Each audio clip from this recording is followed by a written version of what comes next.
दोस्तों नमस्कार, स्वागत है आप सभी का। आज हम राजस्थान बोर्ड कक्षा 11वीं के हिंदी के पेपर के बारे में बात करने वाले हैं, जो कि आपकी अर्धवार्षिक परीक्षा 2023-24 में आने वाले हैं। अगर आप हिंदी के पेपर में अच्छे नंबर लाना चाहते हैं तो इस वीडियो को अंत तक देखना और वीडियो को लाइक कर लीजिए और चैनल को सब्सक्राइब कीजिए, ताकि सबसे पहले ऐसे पेपर आपको मिल सके और अन्य विषय के पेपर भी आप देख पाएंगे। ठीक है, तो किस प्रकार से पेपर आएगा तो चलिए मैं आपको दिखाता हूँ। तो यहाँ पर देखिए खंड ए में कुछ इस प्रकार से आएगा। यहाँ पर मैं पूरा पेपर आपको दिखाऊंगा। तो यहाँ पर पहला आएगा, निम्नलिखित में से अपठित गद्यांश को ध्यानपूर्वक पढ़कर नीचे दिए गए प्रश्नों के उत्तर दीजिए, जो कि आपका 7 नंबर का रहने वाला है और इसमें आपको इसको ध्यान से पढ़ना है। ठीक है, उसके बाद में यहाँ पर नीचे प्रश्न दिखाए जाएंगे आपको। यहाँ पर देखिए क्वेश्चन रहेगा, ईर्ष्यालु व्यक्ति किस आदत के कारण दुख उठाता है।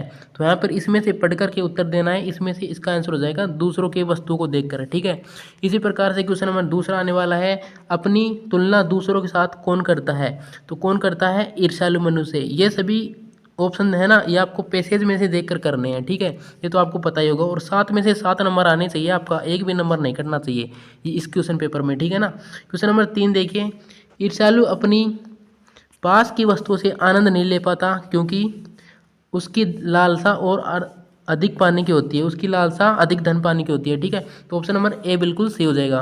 क्वेश्चन नंबर 4 आने वाला है, अपने अभाव के बारे में निरंतर सोचने में ईर्ष्यालु व्यक्ति। यहाँ पर ऑप्शन दिए गए हैं, तो इस प्रकार से आपके पेपर आने वाला है। क्वेश्चन नंबर 5 इस प्रकार से रहने वाला है। अगले क्वेश्चन मैं आपको दिखा देता हूँ। यहाँ पर देखिए छठा क्वेश्चन, 7 क्वेश्चन आने वाले हैं, सभी क्वेश्चन एक एक नंबर का आने वाला है। तो यहाँ पर देखिए, उपयुक्त गद्यांश का उचित शीर्षक लिखिए। देखिए शीर्षक में सभी कंफ्यूज रहते हैं, क्या शीर्षक आएगा। तो शीर्षक हमेशा एक लाइन का नहीं होता है, एक लाइन से भी कम शब्दों का शीर्षक होता है, मतलब कि 1-2 शब्दों का ही शीर्षक होता है, ऐसा आपको ध्यान में रखना है। तो इसमें शीर्षक लिख देना है ईर्ष्यालु व्यक्ति। ठीक है, या फिर जो भी आपके इस पैसेज में दिया गया है ना वो लिख देना। ठीक है, एक लाइन से ज़्यादा नहीं होना चाहिए शीर्षक। ठीक है, क्वेश्चन नंबर 2 देखिए, 2 आने वाला है, निम्नलिखित में से अपठित पद्यांश को पढ़कर नीचे दिए गए प्रश्नों के उत्तर दीजिए, जो कि आपका 7 नंबर का आने वाला है। तो ये इस प्रकार का पद्यांश आएगा, अंबर बने सुखों की चादर, धरती बने बिछोना। ठीक है, इस प्रकार का पद्यांश आने वाला है और इसमें से देख करके आपको कर देना है, अम्बनी किसकी चादर है, तो यहाँ पर सुखों की। ठीक है, तो इसमें से करना है आपको, पैसेज में से पद्यांश में से देकर। ठीक है, यहाँ पर लिखा गया है, यह मिट्टी किसकी जननी है। जैसे कि मैं आपको एग्जाम्पल के तौर पर बताता हूँ। देखिए इसमें पूछा गया है, यह मिट्टी किसकी जननी है। तो यहाँ पर पैसेज में पद्यांश में देखेंगे, यहाँ पर देखिए, यह मिट्टी जगत की जननी है। तो यहाँ पर आंसर क्या होगा, आएगा जगत। तो यहाँ पर ऑप्शन में भी देख सकते हैं आप, जगत ही इसका आंसर है, यहाँ पर देख सकते हैं। ओके, इसी प्रकार से आपको करना है। क्वेश्चन नंबर 3, 4, 5, 6, 7 आने वाले हैं, सारों के सारे 7 नंबर के होंगे, सभी एक एक नंबर के होंगे। और यहाँ पर खंड ब में कुछ इस प्रकार के आने वाला है आपका। ठीक है, खंड ब देखिए, खंड ब में आपका तीसरा क्वेश्चन रहेगा। इसमें पूछा जाएगा, निम्नलिखित पद्यांश की सप्रसंग व्याख्या कीजिए।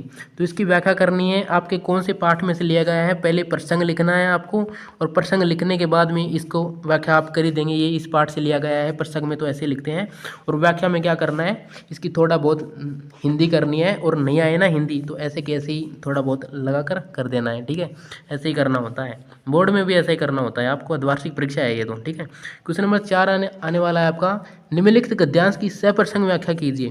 तो आप ईमानदार बनने चले, तो इसकी सप्रसंग व्याख्या करनी है, प्रसंग लिखना है। विशेष में आपको कौन कौन सी लाइन, लास्ट में आप प्रसंग कर दोगे और इसकी व्याख्या भी कर दोगे, लेकिन आपको विशेष भी लिखना जरूरी है। विशेष में आपको क्या लिखना है पता है, मैं जो बता रहा हूँ वो लाइन लिख देना, आपको कुछ भी रटने की ज़रूरत नहीं है, बस 3 लाइन है उनको लिखना है, फिर आपका कोई भी नंबर नहीं काटेगा। पहली लाइन है, यह इस पद्यांश की भाषा सरल और सरस है। इस पद्यांश की भाषा सरल और सरस है। कोई भी पद्यांश आए सभी में 2 लाइन तो लिखनी है, इस पद्यांश की भाषा सरल और सरस है। दूसरे में लिख देना है, इस पद्यांश में अनुप्रास अलंकार का प्रयोग किया गया है। ठीक है, इस प्रकार का लिखना है आपको, क्योंकि अनुप्रास अलंकार होता है ना, ज़्यादातर सभी में यूज किया जाता है। तो नहीं आता है ना, तो ये 2 लाइन आपको सभी में लिखनी है, अगर आपको विशेष नहीं आता है तो। ठीक है, और अथवा में दिया गया है आपको, ये वाला आपको एक करना है। ठीक है, इसमें से क्वेश्चन नंबर 5 आपका आने वाला है, निम्नलिखित में से प्रश्नों के रिक्त स्थानों की पूर्ति कीजिए। तो यहाँ पर देखिए, गलता लोहा द्वारा रचित कहानी है, तो इसमें 2 ऑप्शन दिए गए हैं, शेखर जोशी और मनु भंडारी, इसमें से आपको छाड़ कर लिखना है। ठीक है, इस प्रकार से आपके 5 ऑप्शन आने वाले हैं, सभी एक एक नंबर के होंगे, और 6 नंबर के आपका ऑप्शन आएगा इस प्रकार से। ठीक है, क्वेश्चन नंबर 6 आने वाला है, निम्नलिखित प्रश्नों के उत्तर एक पंक्ति में दीजिए। तो यहाँ पर देखिए, पहला है अप्पू के साथ 2.5 साल नामक संस्करण में किस फिल्म की घटनाओं का वर्णन किया गया है। दूसरा आने वाला है भंग विभाजन की योजना किससे बनाई थी। तीसरा है स्पीति के बौद्ध विहारों को किसने लूटा था। चौथा है सुमित्रा नंदन पंत ने वे आंखें में संदेशवाहक किसे बताया है। इसको सभी को आपको एक पंक्ति में उत्तर देना है। बहुत ही सिंपल क्वेश्चन आने वाला, बहुत ही सिंपल क्वेश्चन पेपर आपका आने वाला है। क्वेश्चन नंबर 5 है पथिक कविता किस काव्य से संकलित है। और सातवां यहाँ पर देखिए धनराम को मोहन किस व्यवहार से आश्रय। इस प्रकार से आपके क्वेश्चन आने वाले हैं, आप देख सकते हैं। क्वेश्चन नंबर 10 में आपका 4 नंबर का रहेगा, जो कि आपका अथवा में भी आएगा। आपको ऊपर का नहीं आता है तो नीचे का कर देना है, ठीक है। खंड सह में देख सकते हैं, खंड सह में आपके आने वाले हैं कुछ इस प्रकार से। निम्नलिखित प्रश्नों में से एक उत्तर एक पंक्ति में दीजिए। तो एक पंक्ति में उत्तर देना है इनका, और सभी क्वेश्चन एक एक नंबर के होंगे, यानी कि 4 प्रश्न 4 नंबर के होंगे, ठीक है। तो यहाँ पर देखिए ले कितने प्रकार की होती है लिखिए, तो ये तो आप सिंपल है ये तो, ठीक है। और यहाँ पर क्वेश्चन नंबर 12 आने वाला है किराए के मकान में रहते हुए बेबी हवलदार चिंतित क्यों थी।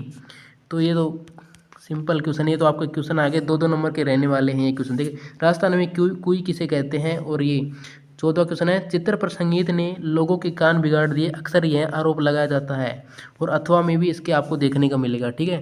क्वेश्चन नंबर खंड दे में देखिए, खंड दे में कुछ इस प्रकार के आने वाले हैं, 2-2 नंबर के क्वेश्चन रहने वाले हैं आपके। देखिए यहाँ पर विद्यालय में खेल कूद आयोजित प्रतियोगिता पर एक प्रतिवेदन तैयार कीजिए। क्वेश्चन नंबर 16 रहने वाला है टीवी के बढ़ते प्रभाव एवं इससे फैलती उपसंस्कृति को एक फीचर तैयार कीजिए।